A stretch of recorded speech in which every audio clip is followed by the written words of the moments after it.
네, 출란교실입니다.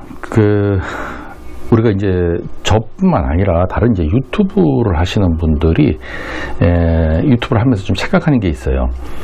무엇이냐면은 유튜브에다가 이제 동영상을 올리면 유튜브를 보시는 분들이 이걸 연속극으로 보시는 줄 알아요.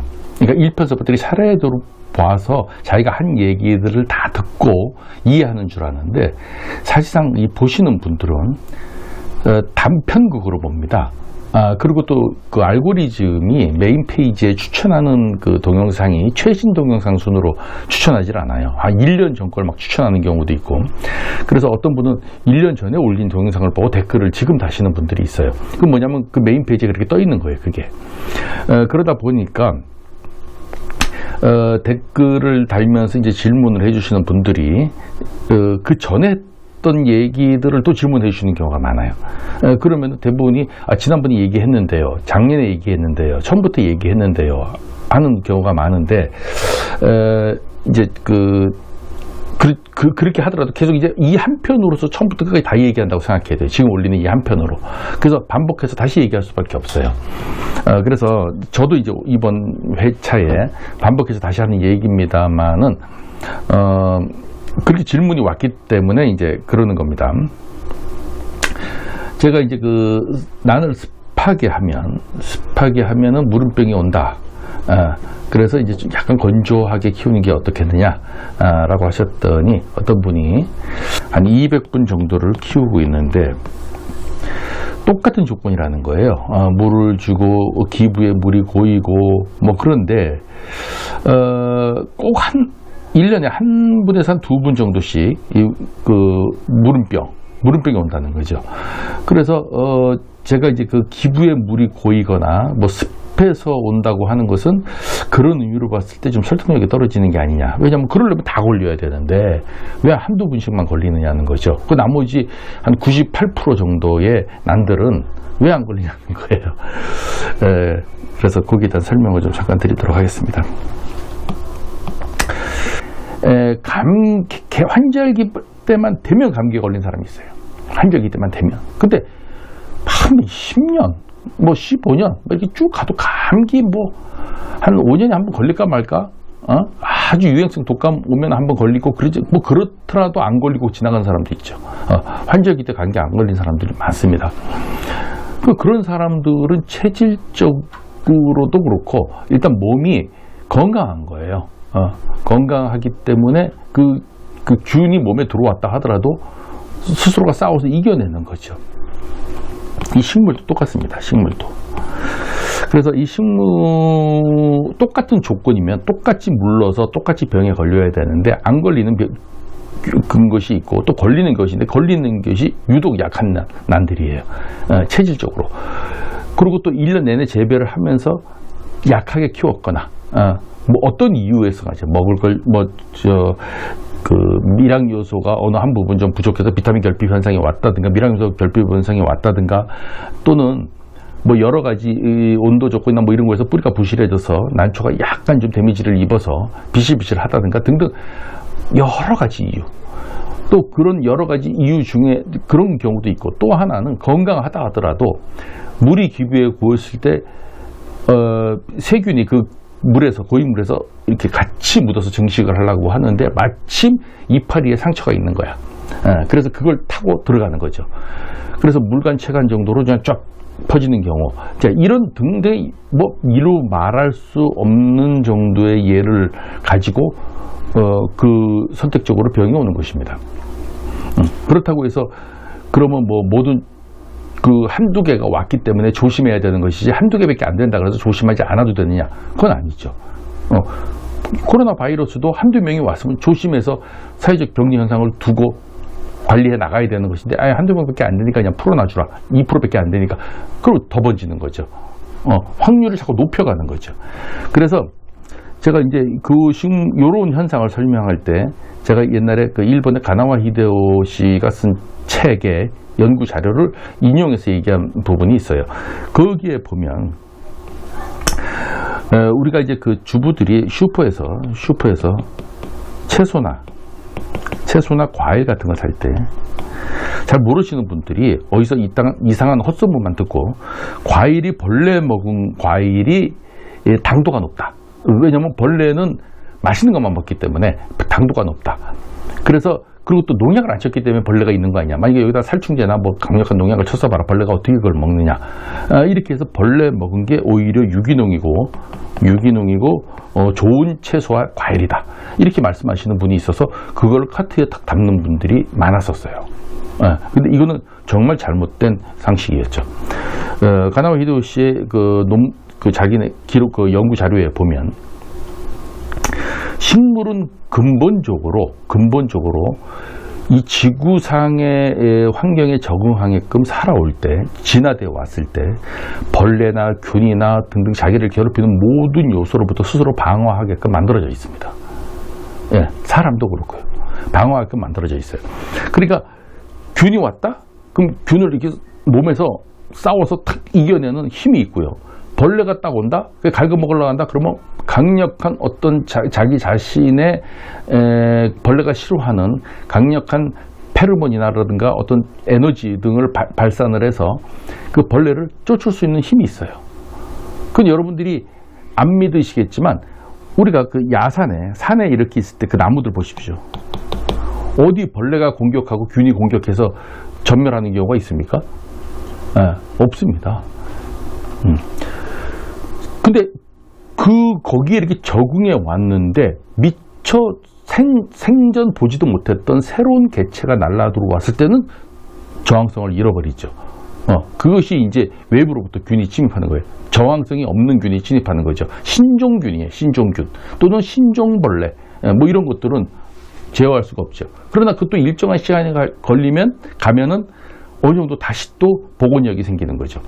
그래서 이 산에 있는 이 모든 식물들이 뭐 바이러스, 균이 왔다거나 바이러스가 와서 이 산 전체를 다 퍼졌다거나 벌레가 와서 뭐 지금 예를 들어서 우리가 난초에 오는 개각충이 확 번진다거나 뭐 이런 경우는 거의 없습니다. 거의 없어요. 그럼 왜 없느냐? 갈 수가 없는 거예요. 이 벌레들도 식물이 무서운 거예요. 이거 알아본다니까요. 그런데 이 농작물, 밭에서 키우는 이런 농작물에서 벌레나 균이나 이렇게 달려들거든요. 근데 여기까지 얘기하자면 좀 복잡한 얘기니까 요게 이제 유기질 때문에 달려드는 것인데 요 부분은 좀 생략하고요. 어떤 달려들 때 그럼에도 불구하고 농약을 쳐서 재배하기 때문에 밭에서는 선택적으로 여기 공격할까 저기 공격할까 막 하다가 만만한 상대를 딱 만나면 벌레하고 균이 공격을 합니다. 그래서 사과가 나무에 한 100개가 달렸는데 한 2개 정도를 집중적으로 공격하는 것은 그 열매의 어떤 그 저항력이 현저히 떨어진 거예요. 그래서 공격의 대상이 돼버린 거예요. 학교에서 학생들이 한 반에 요즘 몇 명이 있습니까? 30명 있습니까? 30명이 있는 반에 유독 왕따 한두 명이 발생하는 것은 이 힘 있는 이 학생이 모든 학생을 다 왕따시키는 게 아니라 딱 타켓을 발견한 거죠.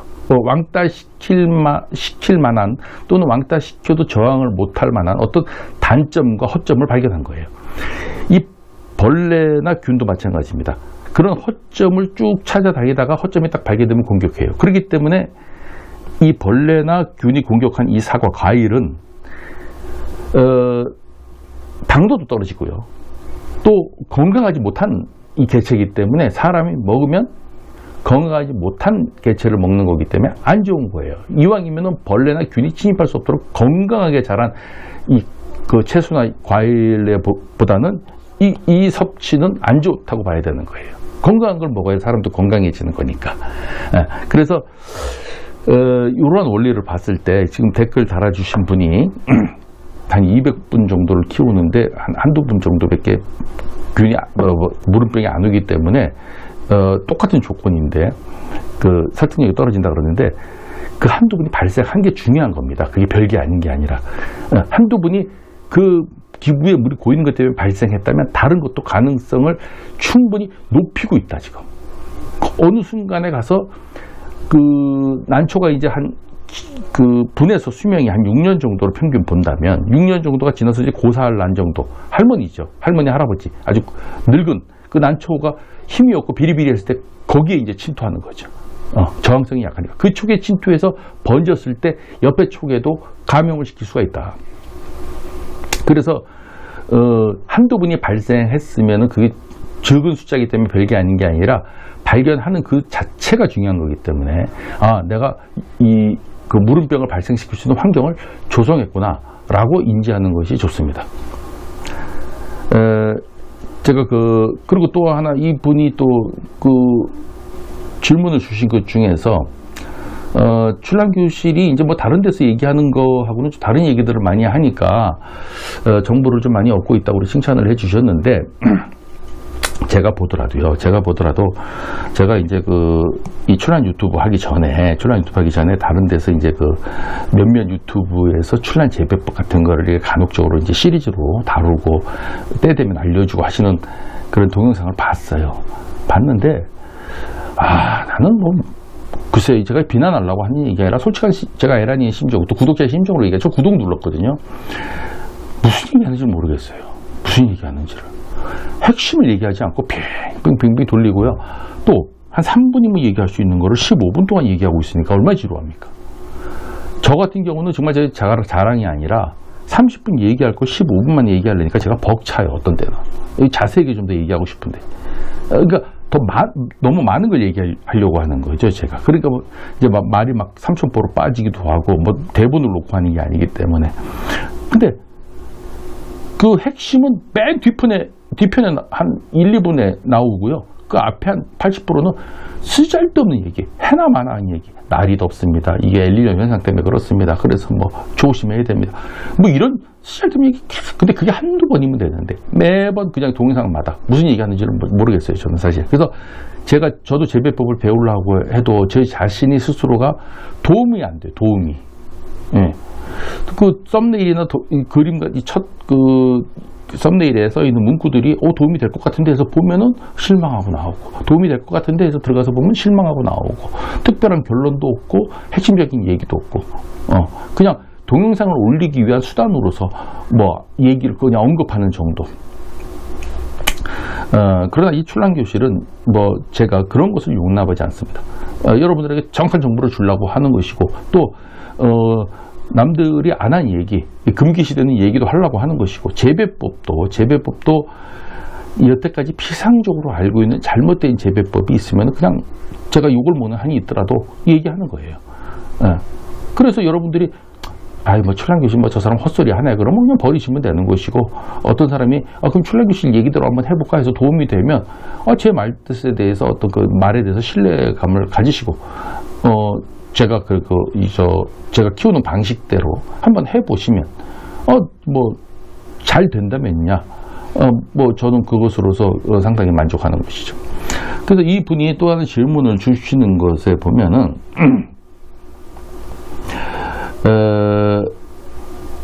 한촉 키우는 것이 무조건 위험한 것이 아니고 깔끔하고 건강한 상작 한촉 이면은 괜찮지 않겠는가? 뭐 이런 얘기예요. 이게 좀 한촉이 좀 비실비실거려서 그렇다는 게 아니라, 근데 상작에서 한촉을 떼어내도요. 그러니까 여러분들 보십시오.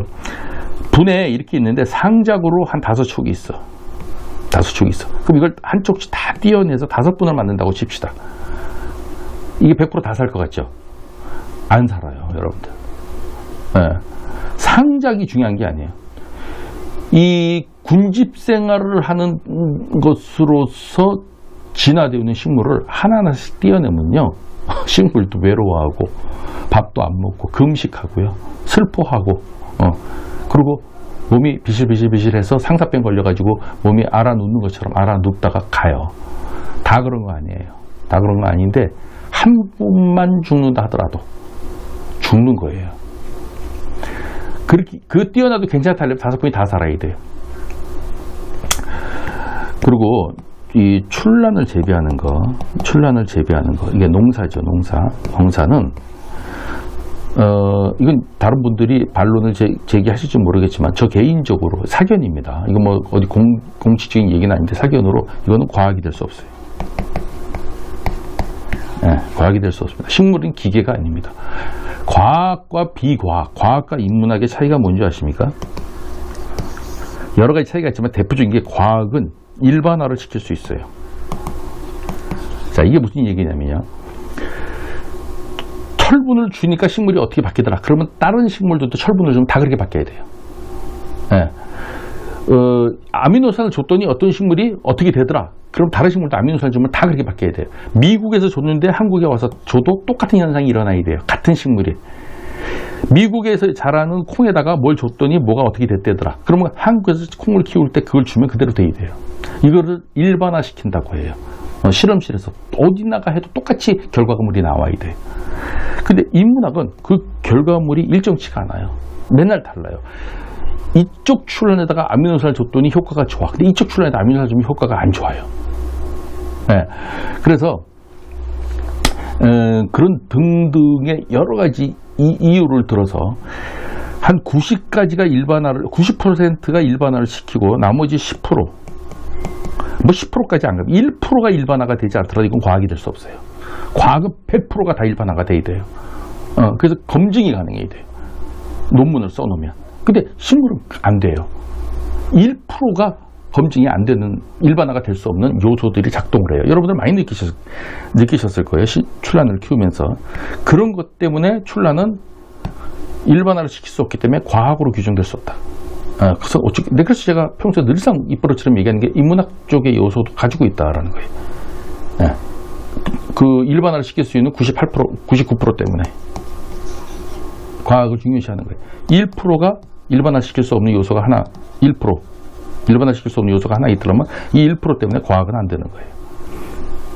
그래서 역사 같은 경우 어떤 왕이 신하들을 갖다가 막 계속 죽이면은 이 왕이 나중에 민중봉기에서 탄핵되더라 라는 현상이 있으면은 그 다음 왕도 신하를 막 죽이면은 그 왕도 그대로 탄핵돼야 돼요. 근데 안 되는 왕들이 있어요. 일반화가 안 돼요. 이 인간 세상이라는 것은. 어떤 사람은 악하게 살아면 벌을 받는데 어떤 사람은 악하게 살아도 벌을 안 받아요. 네, 그래서 일반화가 안 되는 거예요. 자, 그리고 한두 척의 문제가 아닌 것 같고 상작 한 척이면은 괜찮지 않느냐. 물론 이제 능력이 되면 두 척을 키우면 더 좋겠지만 능력이 안 되면 상작 잘 키운, 뿌리도 많이 달린 한 척 정도면 괜찮지 않느냐 하는데 살 수 있는 확률을 높이는 문제일 뿐이에요. 네, 괜찮은 건 아니에요. 단지 상작이고 뿌리가 많이 달리고 벌브가 튼튼하면 살 수 있는 확률이 높은 척이에요. 100% 다 사는 거 아닙니다. 자, 그래서 죽을 확률이 상당히 있다, 높아진다. 출란 교수들에서 많이 정보를 얻고 있는데 이 정보를 좀 듣고 싶다는 거예요. 가온 재배, 그리고 인큐베이터 재배. 요것도 뭐 제가 알고 있는 기본적인 상식은 있습니다만은 그 선에서부터 조금 뛰어넘어서 제가 취재 활동을 더 해서 여기서 깊이 있는 내용들을 가지고 여러분에게 한번 답변을 드리도록 하겠습니다. 지금은 제가 갖고 있는 상식만 갖고 얘기하기에는 조금 좀 부족한 부분이 있을 것 같아요. 물론 이제 가온 재배나 인큐베이터 재배에 대한 제 소견은 있습니다만은 좀 더 충실한 정보를 전달하기 위해서 다음으로 좀 미루기로 하고요. 지금 이제 그 난초가 여름에 이렇게 고온으로 가면 약간 생장이 정지됩니다. 근데 그것도요, 환경에 따라 달라요. 저희 집의 그 베란다 온도는 그렇게 높이 올라가지 않습니다. 그래서 잠을 안 자요, 이것들이. 근데 대체적으로 보면 그건 특별한 예고, 난실이 이제 올라갔을 때, 고온이 올라가면 이제 생장을 멈추고 잠을 자죠. 그럴 때 이제 뭐 비료를 안 주셔도 크게 지장은 없어요. 왜냐하면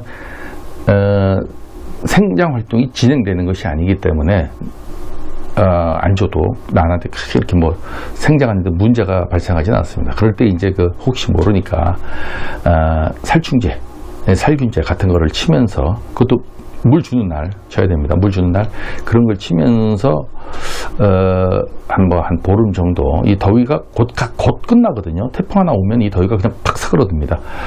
그때까지 좀 참으시고, 굳이 뭐 그냥 못 참겠다, 나 뭐 주고 싶다 그럴 때는 이제 생리활성 물질을 주면 되는데 그래서 살균, 살충제 여기다 좀 집중적으로 관리를 하시면서 이 더위를 좀 이겨내는 것이 좋을 것 같고, 또 어떤 분이 전화가 한번 오셨는데 이게 그 온도가 복사열이 생겨가지고 유리에 막 유리 끝에 이렇게 가면 온도가 많이 올라가서 이렇게 뜨거워진대요. 그런 이제 난초를 갖다가 어떻게 되느냐 뭐 이러는데, 제가 그 다이소에 가서 그 대나무 발이 있지 않습니까? 1,000원, 2,000원씩에 파는 거, 그걸 갖다 사다가 이렇게 쭉 테이프로 붙여가지고 착용을 좀 하시라 이런 얘기를 했는데, 제가 그 난실 환경을 보지 않아서 잘 모르겠습니다만은, 어쨌든 어떤 환경이든지 간에 온도가 올라가면 차광을 하든 뭘 하든 하여튼 뭐 그 온도를 떨어뜨려야 됩니다. 온도를 떨어뜨리는데 딱 한 가지만 얘기하고 제가 마칠게요. 온도 떨어뜨려서 바닥에 물 뿌리시는 분들이 있어요. 스프레이로 난에다 물 뿌리는 거는 아예 치명적인 거고요. 그것도 안 되지만 바닥에 이렇게 물 흥건하게 뿌려가지고 온도를 좀 낮춘다고. 시원하니까. 그 옛날에 이제 보통 인간이 집에서 그 날씨 너무 더울 때 마당에다 이렇게 물 뿌리면 시원하니까 이제 그런 개념으로 생각하신 것 같은데, 온도를 더 올리는 효과가 나옵니다. 건조하게 하는 것이 온도가 내려가요. 그 수증기가 더우니까 증발되지 않습니까? 증발되면서 이 기화열이 생겨요, 여러분들. 그러니까 온도가 더 올라갑니다. 이 습은요, 여러분들 그 해외 자주 나가보신 분들은 제 말을 쉽게 이해할 텐데, 우리나라는 습도가 있어요, 대기 중에. 그래서 날씨가 뭐 한 38도 올라갔다, 40도 올라갔다 그러면 어딜 가도 더워. 그늘에 가도 덥고 햇볕에 쨍쨍 내리쬐는데도 덥고, 굳이 시원한 데는 에어컨 밑에 가야 시원해요.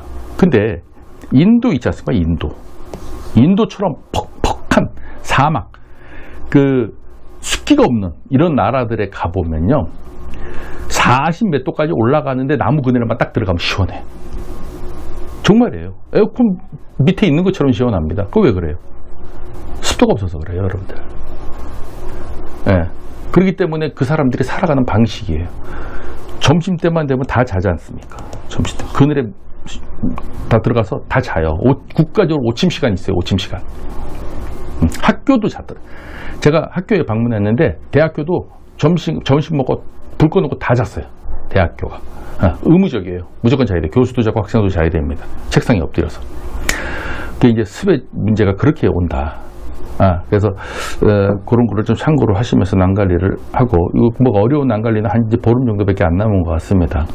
보름만 좀 잘 지나면은 이제 날씨가 선선해지고, 그러면 이제 뭐 이제 큰 어려움은 없어지고, 지금부터 이제 꽃대가 하나씩 올라오니까 조기에 화통 씌워서 차광하시는 거 잊지 마시길 바라겠습니다.